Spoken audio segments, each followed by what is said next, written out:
Hey guys, if you value your time, don't have much time to play, or just like being efficient, this video is for you. I've put together a leveling strategy for launch to get you from level 1 to 100 with helpful tips along the way. Since we're trying to be efficient here, let's dive right into the video. After you make your character, you're going to want to begin your leveling journey in World Tier 1. Basically, the time to kill things in World Tier 2 isn't worth the 20% more XP you get. However, I would give World Tier 2 a try if you're absolutely blasting things in World Tier 1. I'm expecting to change to World Tier 2 when I unlock the Twisting Blades aspect in Act 2 of the campaign. Feel it out, and depending on the build and class you're playing, you may find it easier just to stick to World Tier 1 and burn through the campaign. Speaking of builds, you want your character as strong as possible for a nice smooth leveling experience. Do your research and check out multiple build guides for one that you think you will enjoy playing but will still perform well. For all you rogue enjoyers out there, check out my Twisting Blades leveling build video, which you can follow along with me on stream starting at the early access launch. Try to stick to the main campaign and don't get sidetracked with sellers, side quests, events, and even most dungeons for now. There will be some exceptions to this as we continue. Completing the campaign only needs to be completed once per account. Getting this done now means you have the option to skip it in the future for other characters and even seasons.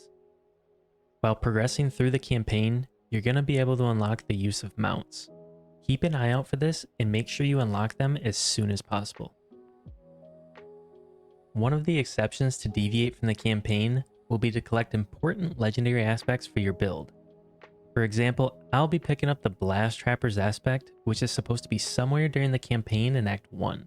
I'll also be picking up the Blade Dancer's aspect, which will be somewhere in Act 2. Both of these aspects provide a huge boost to the power of my build. There's going to be many aspects that will be a waste of your time to collect, and even more of a waste to imprint on your gear as you're leveling. Which brings me to my next tip. Don't use every legendary aspect you find just because you can.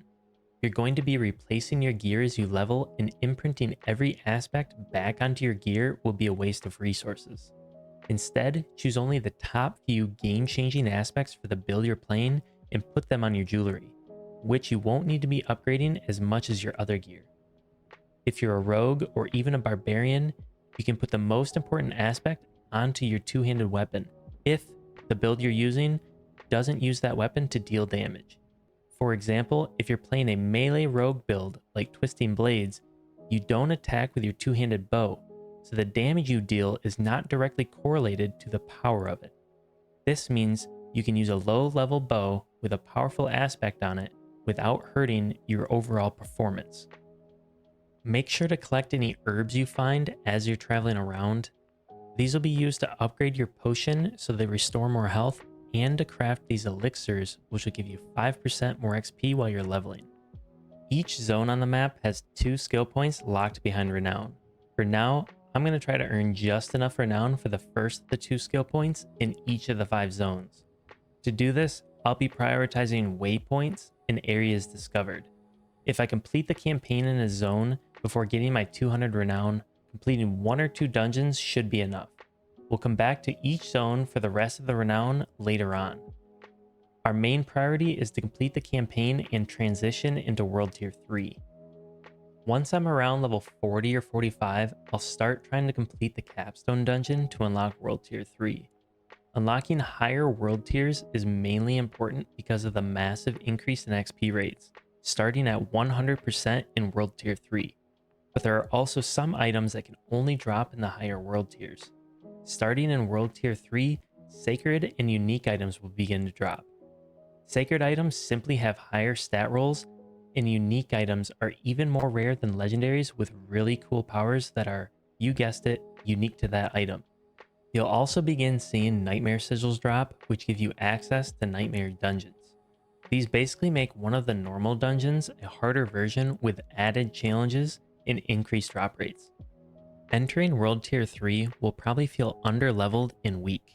If this is the case, I plan to catch up on my Renown in open world activities because this content will be easier for us to complete than dungeons, but will still help us catch up on levels. Once I feel confident in my character's power, I'll start to complete each dungeon at least once for the Renown. Dungeons should be good XP while still completing Renown for the other 5 skill points. As we play in World Tier 3, gaining levels and improving our gear, we're aiming for levels 60 to 65 depending on how the capstone dungeon went for World Tier 3. Our goal is to get as powerful as we can, as fast as we can, to complete the second capstone dungeon to unlock World Tier 4. Once you unlock World Tier 4, you're on the home stretch for level 100 with a whopping 200% increased XP rate. Repeat what we did at the start of World Tier 3 and try to get powerful enough to farm dungeons for the fast track to level 100. So that's my plan to get from level 1 to 100 smooth and efficient. Give it a try yourself or come watch me stream the whole process live on Twitch. Catch you guys next time.